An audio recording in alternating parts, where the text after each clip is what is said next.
Carinhosamente te convido a abrir a palavra do nosso Pai, no livro de Gênesis, capítulo 6, versículo 5. Gênesis, capítulo 6, versículo 5. Está escrito assim: o Senhor viu que a perversidade do homem tinha aumentado na terra, e que toda a inclinação dos pensamentos do coração do homem era sempre e somente para o mal. Então, o Senhor se arrependeu de ter feito o homem, e isso lhe cortou o coração. Disse o Senhor: farei desaparecer da face da terra o homem que criei, os homens e também os animais, os grandes e os pequenos, as aves dos céus. Arrependo-me de ter feito tudo isso. Porém, Noé achou graça aos olhos do Senhor. Essa é a história da família de Noé. Noé era um homem justo, íntegro, entre todo o povo da sua época.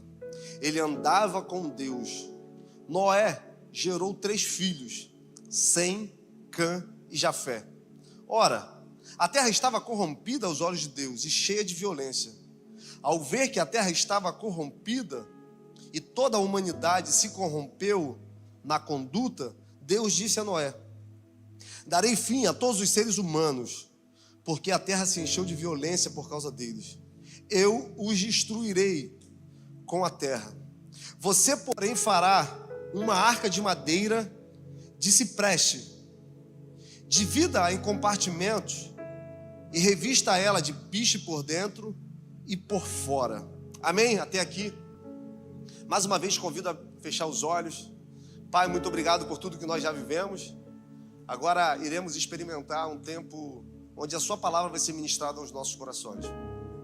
Eu quero me colocar como um canal, que o Senhor venha fluir através de nós e nada seja capaz de impedir aquilo que o Senhor deseja comunicar no coração de pessoas.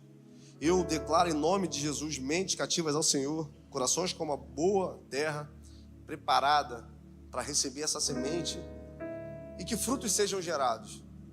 Eu declaro em nome de Jesus mentes cativas ao Senhor, ouvidos atentos, e que o seu nome hoje nos conduza para mais perto de Ti. E eu oro em nome de Jesus. Amém? Irmãos, nós estamos no mês de maio. E é muito comum, durante todo o mês, nós falarmos sobre o tema família.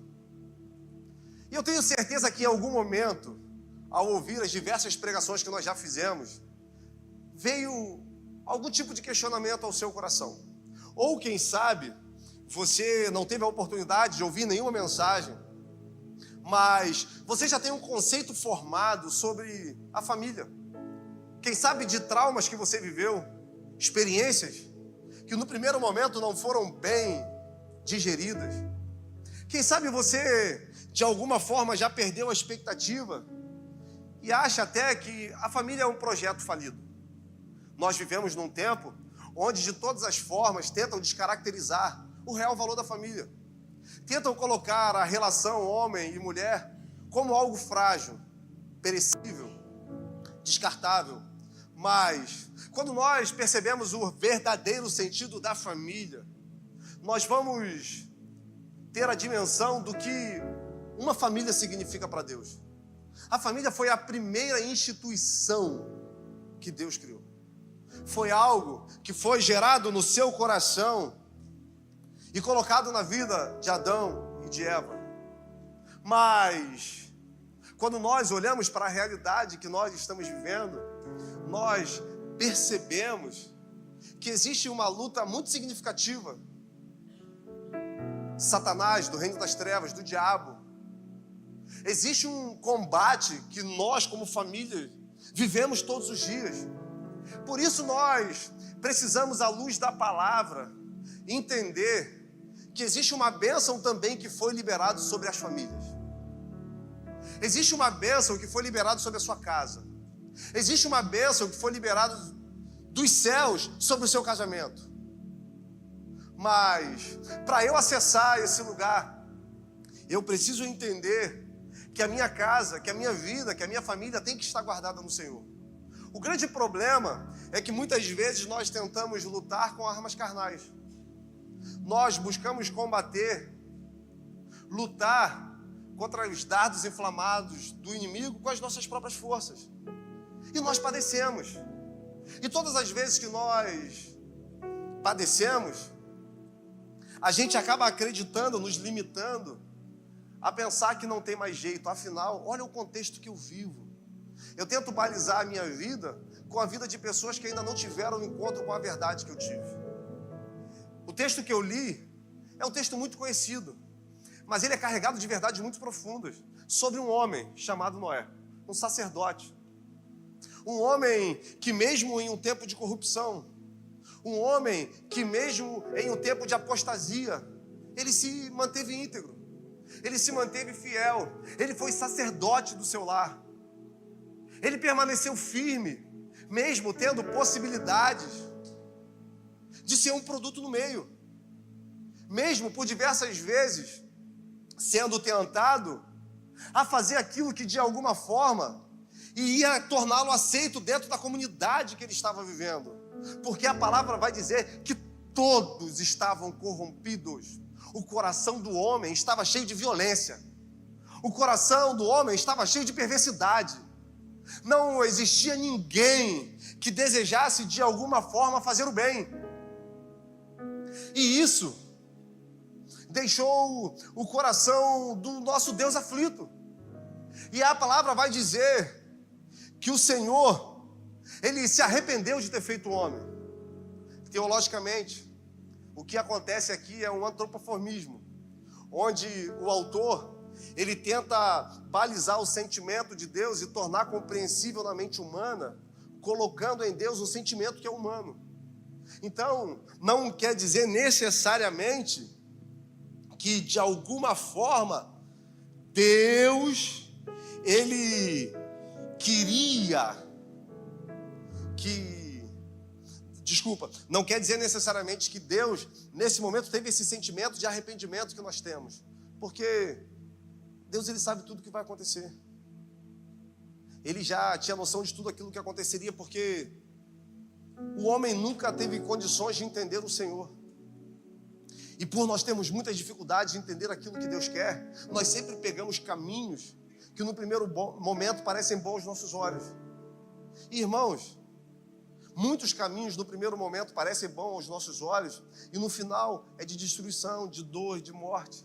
E a gente vai ver na história da humanidade sempre o homem sendo guiado pelos seus sentimentos, pelas suas emoções. E esse caminho sempre levou o homem para muito distante de Deus. E a gente vai perceber que Deus, de alguma forma, sempre levantou pessoas para que apontassem o caminho, para que a humanidade percebesse que ela estava se distanciando do Senhor. E quando nós nos distanciamos de Deus, quando nós nos distanciamos daquilo que nós fomos gerados para ser, daquilo que nós fomos projetados para fazer, algo dentro de nós perde o sentido. Se Deus não estiver nos preenchendo, nós vamos querer nos preencher com outras coisas. Tem pessoas que se preenchem em relacionamentos. Tem pessoas que se preenchem em coisas. Tem pessoas que se preenchem em títulos. Tem pessoas que se preenchem naquilo que elas fazem. Mas é sempre uma busca que no final não vai dar o verdadeiro sentido à nossa vida. Porque nós fomos projetados pelo Senhor para um relacionamento com Ele. E quando o pecado entra, e o texto que nós lemos já é os primeiros capítulos da Bíblia, o pecado causa algo terrível. A primeira consequência é a ruptura da relação do homem com Deus. Depois é a relação do homem com o homem que é interrompida, quando Caim mata Abel. E agora, já fora do jardim, a humanidade novamente volta a crescer. E agora nós temos a geração de Caim, uma geração pecaminosa, mas Deus levantou para si uma outra geração, a geração de Sete. Uma geração, uma casa que louvava ao Senhor, uma casa que se relacionava com o Senhor, uma casa que buscava de todas as formas fazer com que a vontade de Deus fosse estabelecida. Mas em determinado momento, os filhos dos homens com os filhos de Deus, eles se cruzam. Você já deve ter ouvido essa história. Quem sabe você assistiu a série que está em alta, em Casa de Davi. Existe algo místico que foi criado, que o relacionamento dos filhos de Deus com o filho dos homens são os anjos caídos que se relacionam com mulheres. Mas teologicamente essa hipótese é refutada. O que a palavra está querendo dizer é que os filhos de Deus, os filhos de Sete, os descendentes de Sete, se relacionam com os descendentes de Caim. E agora o pecado, ele se torna algo generalizado naquela geração. As pessoas não querem mais saber de Deus, porque o pecado causa isso na nossa vida. O pecado nos afasta de Deus. O pecado, ele coloca em nós uma dúvida se tudo aquilo que Deus prometeu é real. O pecado causa um esfriamento e agora já não existe mais um desejo de vivermos aquilo que Deus tem. É como se ele roubasse a nossa força, as nossas convicções. E agora a gente começa a aceitar viver de qualquer forma. Só que quando isso acontece, a palavra vai dizer que Deus olha e vê um homem chamado Noé. E a palavra vai dizer que Noé era um homem justo. Noé era um homem íntegro. E eu pesquisei principalmente sobre essas duas palavras, ser justo e ser íntegro. E eu achei um conceito muito interessante, onde o autor diz que o ser justo é porque as pessoas olhavam para Noé e respeitavam ele pelas suas atitudes. O ser justo trazia sobre ele um olhar das pessoas e um respeito, mesmo diante de uma sociedade decaída, as pessoas olhavam e respeitavam Noé. Ser íntegro era algo que vinha de uma aprovação dos céus. Ser íntegro, o autor coloca como o olhar de Deus para a vida de Noé. Era quando ninguém estava vendo aquilo que Noé era. Um homem que buscava ser santo. E, irmãos, certa feita eu li uma matéria onde dizia que quando um homem, quando o pai da família, ele é cristão, a probabilidade de toda a sua família ela ser cristã é de 86%. Então, isso mostra que quando os sacerdotes se posicionam, possivelmente, os seus descendentes vão ser alcançados também por aquilo que ele acredita. E isso se torna real na vida de Noé. Porque Deus chama Noé e diz aquilo que vai acontecer. Deus revela abrir o seu coração para Noé. E isso é algo que é muito característico no nosso Deus. No livro de Amós, no capítulo 2, Deus vai dizer que Ele não vai fazer nada na terra sem antes comunicar aos seus profetas. Existe um desejo no coração de Deus de se revelar para você. Existe um desejo no coração de Deus de chegar diante de você e falar aquilo que está no seu coração. E muitas vezes nós esquecemos dessa possibilidade. Muitas vezes nós colocamos Deus como alguém muito distante. Nós nos balizamos com Ele em momentos onde nós entramos em Sua presença. Mas, irmãos, a nossa relação com Deus ela tem que ser contínua, ela tem que ser diária, ela tem que ser permanente, ela tem que ser sequencial, algo que teve início, mas nunca teve fim. E talvez o grande segredo para nós termos uma família de sucesso é convidar Deus para fazer parte da história da nossa família. É conduzir a nossa casa para mais perto do Senhor. Mesmo que do lado de fora tudo esteja um caos. Mesmo que as pessoas não acreditem mais no estilo de vida que nós vivemos. Mesmo que as pessoas não acreditem mais, digam que é retrógrado, que é algo obsoleto. Quando nós temos a capacidade de não nos dobrar a esses pensamentos mundanos e entregar a nossa família aos pés do Senhor, nós temos a certeza que estamos sendo guardados. Porque quando nós edificamos a nossa casa sobre a rocha, Pode vir tempestade. Pode vir terremoto. Nós somos inabaláveis. Assim como o nosso Deus é inabalável.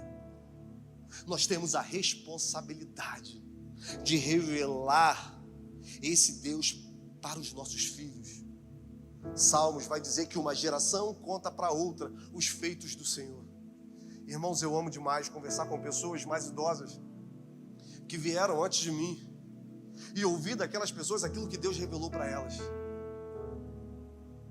O nosso grande problema é que nós temos dificuldade de revelar Deus aos nossos filhos. Eu lembro que certa feita eu estava no retiro de adolescente. E aquela molecada lá, irmãos, daquele jeito, né? E eu virei para eles e falei assim: Jesus é muito chato. Todo mundo fez assim, ó.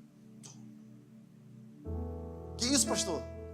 Eu falei, o Jesus que me apresentaram foi muito chato. Um cara muito distante, um cara muito cri-cri. E eu enfrentei diversos problemas, porque eu não conseguia olhar para quem Ele é. E muitas vezes nós não percebemos qual Jesus que nós estamos revelando para os nossos filhos. Se é esse Jesus bíblico, se é esse Jesus salvador, transformador da humanidade, ou é um cara cri-cri, chato pra caramba. Nós não percebemos, mas tudo aquilo que nós fazemos, tudo aquilo que nós falamos é absorvido pelos nossos filhos. E se nós não revelarmos para eles esse Deus que é geracional, nós vamos permitir que outras pessoas apresentem alguma coisa para Ele. E depois nós vamos entrar numa luta contínua em oração, pedindo para que Deus faça alguma coisa. Quando na verdade, o que precisa acontecer é os nossos filhos olhar para nós e ver esse Deus que nós servimos.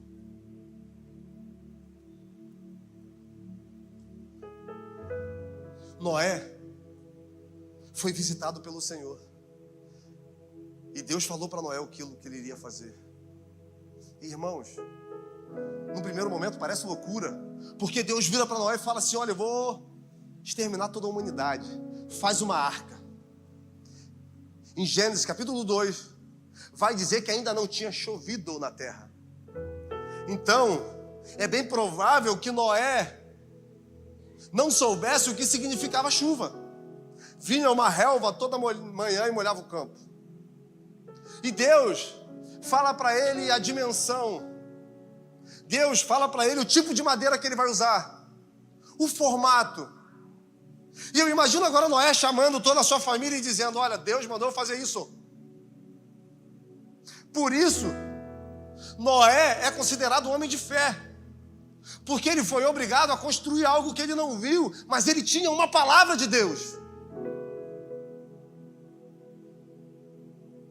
O grande problema é que muitas vezes nós só queremos construir baseados naquilo que nós estamos vendo. Nós queremos um caminho seguro. Nós queremos ir por um caminho onde tudo faça muito sentido. Mas a maioria das coisas que nós vamos construir em Deus vai precisar que a nossa fé não se baseie naquilo que nós estamos vendo. Porque, irmãos, nós estamos construindo alguma coisa. Todos nós. Todos nós estamos construindo algo. Seja algo físico, seja algo espiritual. Nós estamos em uma constante construção. Agora, a pergunta que fica é se o que nós estamos construindo vai ser algo permanente para que os nossos filhos e filhas usufruam.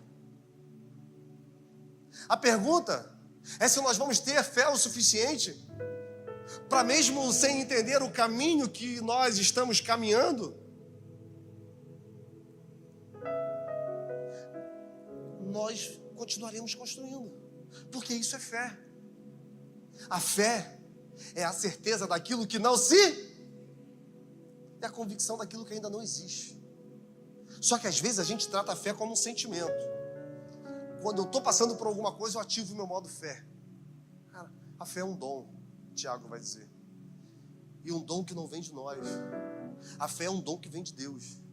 A fé, ela nasce nos nossos corações a partir do momento que eu tenho experiências com o Senhor e Ele vai se revelando para mim. E cada vez mais eu vou tendo certeza de quem Ele é. Em Hebreus, no capítulo 11, versículo 7, vai falar sobre Noé. E vai falar que pela fé ele construiu um barco e permitiu que toda a sua família fosse salva. Cara, nós estamos construindo também esse lugar. Agora, a pergunta que fica é se o lugar que nós estamos construindo em Deus,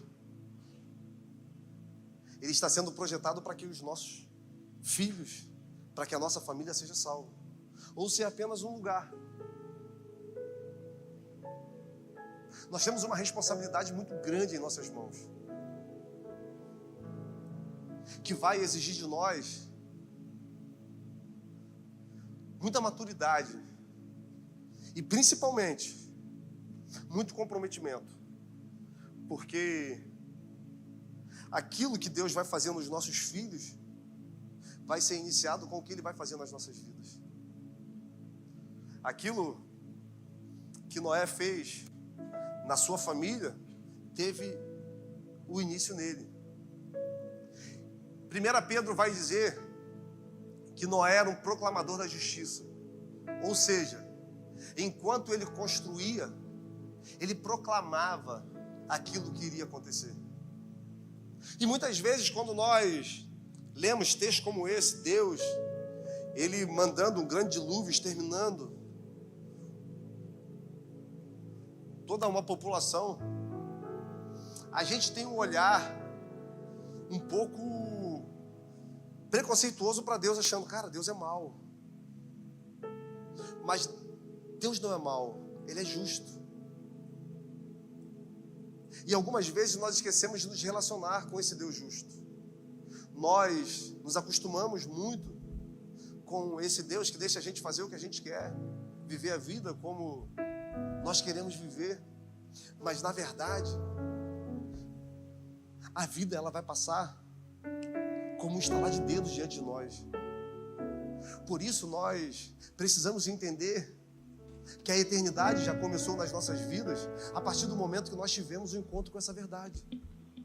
Nós não podemos viver uma vida achando que viveremos eternamente nesse corpo corruptível. Eu tive uma conversa com uma pessoa ontem e ela falou, poxa, fulana faleceu, né? Cara, é inacreditável. Já se foram 3 anos. E a gente não consegue acreditar que ela morreu, porque todas as vezes que eu vou em determinado lugar, parece que eu vejo aquela pessoa lá, ela vai chegar a qualquer momento. Mas, caramba, já se fazem 3 anos. Aí ela virou para mim e falou assim, a gente pensa que a gente nunca vai morrer, né? E eu falei, só que a nossa vida é tão frágil e tudo pode acontecer tão de repente. Por isso nós precisamos ficar atentos nas sementes que nós temos plantado, nas escolhas que nós estamos fazendo, se realmente nós estamos vivendo pela fé, se realmente a vida que eu estou levando hoje condiz com tudo aquilo que Deus apontou para mim. Eu lembro que um tempo atrás Jéssica virou para mim e falou assim, fez uma pergunta, amor, como que você sabe que o que você está fazendo é a vontade de Deus para você? E eu queria fazer essa pergunta carinhosamente a cada um que está aqui nessa noite. Como você sabe que o que você está fazendo é o que Deus deseja de você? É uma pergunta simples e complexa, né? E eu olhei para ela e pensei, caramba. E eu respondi, quando eu olho toda a minha história, desde a minha infância, tudo aquilo que Deus revelou para mim, eu percebo que em algum momento eu teria que estar nesse lugar. Porque nessa trajetória, o que Deus tinha para mim passava pelo que eu estou vivendo hoje.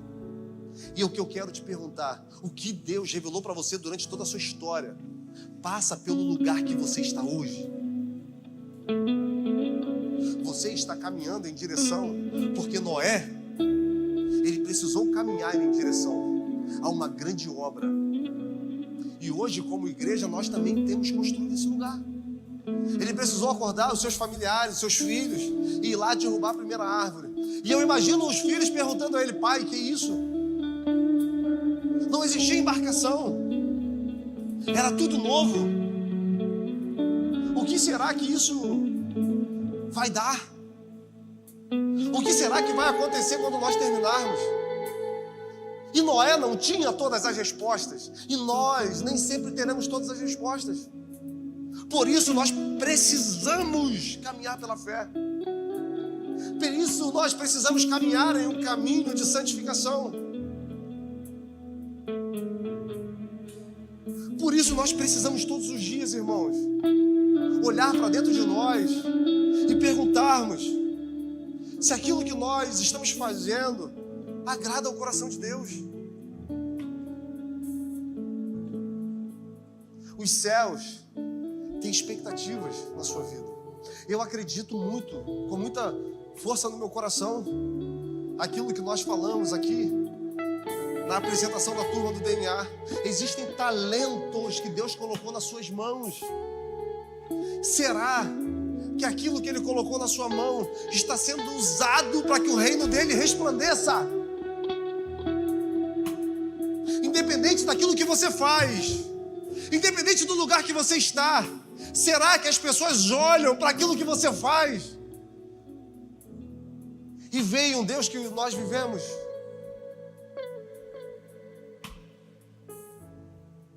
Existe um grito silencioso, desesperado, que nós, como igreja, precisamos ouvir. Das pessoas que estão pedindo socorro, pedindo para que a gente manifeste, através das nossas vidas, a solução que eles têm buscado em tantas coisas. Nós queremos te convidar nessa noite a construir junto com Deus um lugar, uma grande arca. E Noé foi obediente, mesmo não tendo chuva, mesmo as pessoas ao redor dele debochando, apontando. Imagina quantas vezes ele teve que engolir o seu orgulho, ouvir. Imagina quantas vezes eles tiveram dúvidas, mas eles nunca pararam. Nós não podemos parar de acreditar. Nós precisamos crer contra as possibilidades, porque o que nós estamos construindo é algo poderoso demais, é algo que nasceu no coração de Deus. As pessoas não creram na pregação de Noé, as pessoas não acreditaram naquilo que Deus estava revelando, porque o coração do homem estava duro. Nós vivemos em um tempo de muita apostasia, e muitas vezes o nosso coração é alcançado também por essas dúvidas. Muitas vezes nós nos pegamos em um lugar de incredulidade, porque é como se aquilo que eu estivesse construindo não tivesse nenhum desfecho. Mas eu quero dizer uma coisa para você nessa noite: existe um tempo perfeito de Deus para você. Existe um tempo perfeito de Deus para sua casa. Existe um tempo perfeito de Deus para sua família. Mas o tempo perfeito de Deus para o seu ministério não existe, não. É você que vai ter que se posicionar. É você que vai ter que, de alguma forma, dizer: eis-me aqui. E eu carinhosamente queria te provocar essa noite a relembrar tudo aquilo que Deus já liberou sobre você.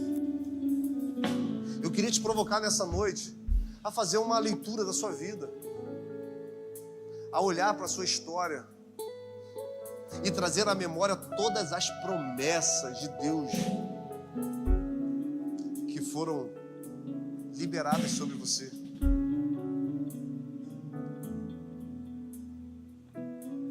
Chegou a hora de nós nos levantarmos. Assim como Noé foi a resposta em um tempo, eu acredito que nós somos resposta nesse tempo que nós estamos vivendo. Eu acredito que a partir de uma responsabilidade pessoal, eu acredito que a partir de um comprometimento com os céus, muitas coisas sobrenaturais vão acontecer na sua vida. Eu creio que você já deve ter ouvido, assim como eu, diversas mensagens. Deus vai fazer, vai acontecer, vai acontecer, vai acontecer, vai ser uma semana, vai ser essa semana. E o tempo passou. E nada aconteceu. Mas os que confiam no Senhor são como os montes de Sião. Não se abalam, mas permanecem. Existe uma bênção na permanência. Permanecer crendo, permanecer construindo. Porque Noé era tido como louco até o dia que uma gota caiu do céu. E muitos não entendiam, mas era o começo de um novo tempo na humanidade. E Deus escolheu Noé, assim como Ele escolheu você, assim como Ele escolheu a sua família, assim como Ele escolheu a sua casa. Agora a pergunta que fica é: será que nós acreditamos o suficiente para permanecer? E eu queria carinhosamente te convidar a ficar de pé. E enquanto os nossos irmãos vão cantar, eu queria que você se respondesse essa questão. Será que nós confiamos o suficiente para permanecer? Você que está com um familiar, alguém que você ama muito, eu queria que você abraçasse essa pessoa nesse momento.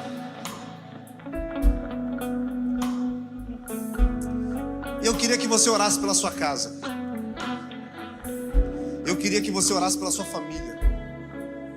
Eu queria que você, como sacerdote, homem, você profetizasse sobre seus filhos. Eu quero te provocar a não aceitar o mundo como as ideologias dizem que é. Eu quero te provocar a não aceitar como as mídias sociais dizem que é. Eu quero nessa noite causar uma inquietação no seu coração, ao ponto de todos os dias você se dobrar diante do Senhor e pedir que Ele guarde a sua casa.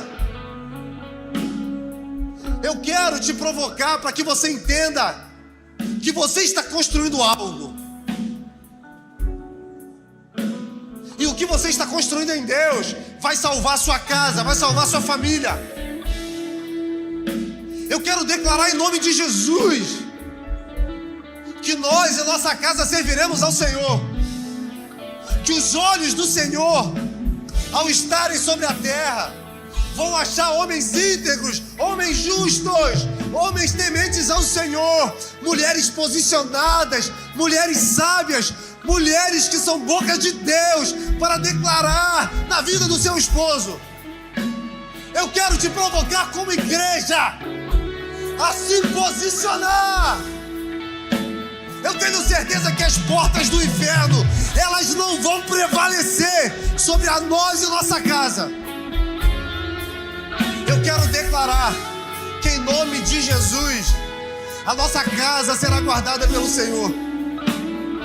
Satanás não tem autoridade sobre os nossos lares. Satanás não tem autoridade sobre os nossos filhos. O Senhor Jesus Cristo, Ele foi coroado no lugar mais alto do nosso lar. O Senhor Jesus Cristo, Ele é a rocha que nós construiremos a nossa família.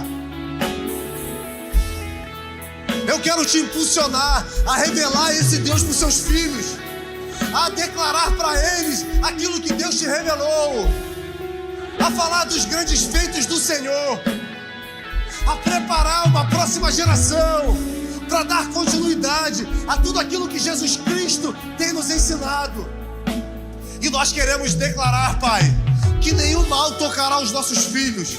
Nós não aceitaremos ideologias, nós não aceitaremos nada que não venha do Senhor na vida das nossas crianças. Ah, Pai, nossos meninos serão meninos, nossas meninas serão meninas, serão homens e mulheres tementes ao Senhor, serão bocas de Deus nessa terra, profetas para uma geração, serão como arautos dos céus.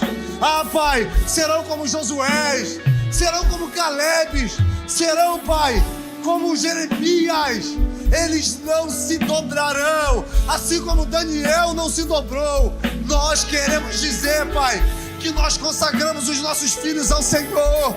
Nós queremos dizer, Pai, que nós temos a real dimensão, que não é nosso, é do Senhor. Por isso não permita que Satanás toque na vida dos nossos filhos. Ah, Pai, em nome de Jesus, nós declaramos: nós e nossa casa serviremos ao Senhor. Os nossos olhos vão ver a sua bondade resplandecendo sobre a vida dos nossos filhos. Os nossos olhos vão ver os nossos filhos ministrando verdadeiro louvor ao Senhor. Canções serão geradas nas nossas crianças. Ah, Pai, palavras proféticas serão liberadas.